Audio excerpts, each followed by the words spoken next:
అది మళ్ళీ రీయూజ్ అవుతుంది.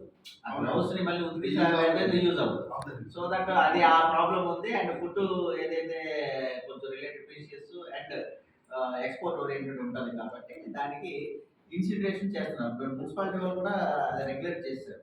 గ్లౌస్ కనిపించే అంటే మాకు ఇబ్బందిగా ఉంది పట్టుకెళ్ళడానికి. ఇది ఎందుకంటే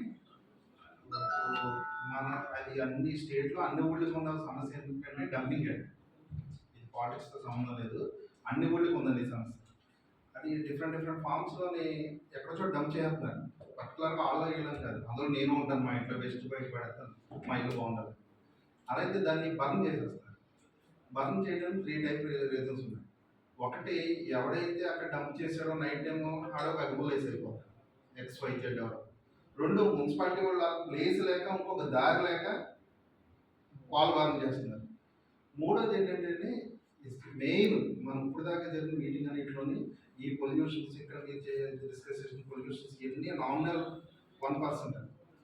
దేవవారంలో మన వెస్ట్ గోదావరిలో ఉన్నది క్యాన్సర్ కేసులు నా దగ్గర ప్రూఫ్స్తో సహా ఉందండి. ఈ చుట్టుపక్కల ఎక్కడ లేదు. ఇటీవల కాలం ఈస్ట్ గోదావరిలో ఒక ఎమ్మెల్యే గారు చెప్పారు, ఒక ఊళ్ళో 290 కేసులు ఉన్నాయి. మనం చెప్పుకోగానే ఇప్పుడు ఏదైనా వ్యాపారం పెట్టామనుకోండి, బాగుంటుందని పెడతాం కదండి. దేవాలలో ప్రైవేట్ క్యాన్సర్ హాస్పిటల్ పెడతారు. ఎందుకు పెడతారండి? కోట్లు తెచ్చి బాగుందనే పెడతారు. మీకు అదే అర్థం చేసుకోవచ్చు అంటే ఇంకొక పర్సనల్ డీటెయిల్స్ అని మనం బయట పెట్టి ఎంతమంది పేషెంట్ల పేరు మనకు అవసరం లేదు. సో ఇవన్నిటి మెయిన్ కారణం ఏంటంటే ఇక్కడ మన చాలా సంవత్సరాల నుంచి చెత్త కాలిపోతుంది. మేము దాని మీద నుంచి 12 ఏళ్ళ నుంచి చాలా ఫైట్ చేస్తున్నాం. అది చాలా రీజన్స్, ప్లేస్ లేకపోవటం, ముందు ప్రజలుగా మనకు అవగాహన లేకపోవటం. మనందరం చిన్నప్పుడు స్కూల్లో స్టీల్ గ్లాసులు మంచినీళ్ళు తాగినాం. నేను డబుల్ పీజీ చేసిన చిన్నప్పటి నుంచి స్కూల్లో మంచినీళ్ళు స్టీల్ గ్లాస్తోనే బెల్ కొట్టి టీచర్ గారిని అడిగి మంచినీళ్ళు తాగాం. కానీ ఈరోజు అందరూ వాటర్ బాటిల్, ముందు వాటర్ బాటిల్ మనం క్యారీ చేయాలని మనం మర్చిపోయి, నా తాగాలని వాటర్ బాటిల్ ఉంది, అది కొన్ని 6 నెలలు అయింది. నేను కడుక్కుని చెప్పండి అందులో నీళ్ళు పోసుకుంటాను. మనం ఫస్ట్ నేను మిమ్మల్ని ఏం చేస్తున్నాను, నేనేదో గొప్పని కాదండి, అందరూ వాటర్ బాటిల్ క్యారీ చేస్తాను. అది మీరు ఏ ఫామ్లో క్యారీ చేస్తారో ఈ స్టీల్ చేసుకుంటారు, ఇది చేసుకుంటారు, అది చేసుకుంటారు. ఇంకోటి ఇన్స్టిట్యూషన్ డివైడ్ అయిపోతున్నారు.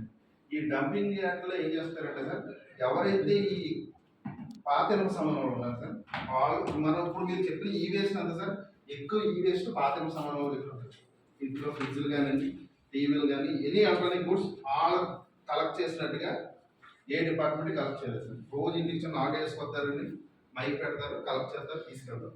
దాన్ని ఎలా సపరేట్ చేస్తున్నారు, ఎలా ప్రాసెస్ చేస్తున్నారు అన్న దాని మీద మానిటరింగ్ లేదు సార్. అదేంటంటే మామూలుగా ఇదివరకు వైర్లు తీయాలనుకోండి సార్, రబ్బర్ దాంట్లో వైర్లు ఉండేవి, లాన్ కార్పొరేట్ చెప్పి దాని చుట్టూ కొట్టి ఇలా తీసి అది తీసి అమ్ముకునేవాడు. నేను 20 years బ్యాక్ చెప్తాను. ఇప్పుడు 90% బేవాల్లో నా దగ్గర అన్ని వీడియోస్ ఉన్నాయంటే అన్నీ ఉన్నాయి.